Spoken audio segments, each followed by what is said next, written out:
తెలంగాణ విశ్వవిద్యాలయం ఆచార్యులు కనకయ్య ఆధ్వర్యంలో విశ్వవిద్యాలయంలో పనిచేస్తున్న ఆచార్యుల పదవి విరమణ వయస్సు 60 సంవత్సరాల నుండి 65 సంవత్సరాలకు పెంచినందుకు ముఖ్యమంత్రి రేవంత్ రెడ్డి చిత్రపటానికి పాలాభిషేకం చేశారు.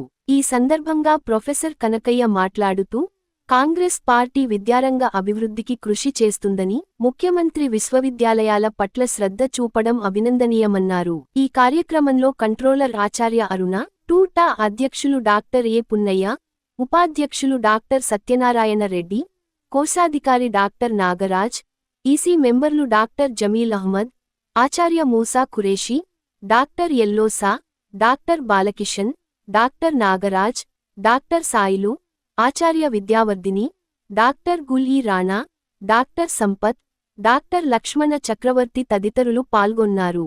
ఇప్పుడు మన ప్రోగ్రెస్ చూస్తే టీచర్లది గత 10 సంవత్సరాలుగా ఏమీ అందనట్టే అనిపించింది. నాకు తెలిసి సాటిస్ఫాక్షన్ లేదు, యూనివర్సిటీల డెవలప్మెంట్ లేదు, యూనివర్సిటీకి ఫండ్స్ లేవు.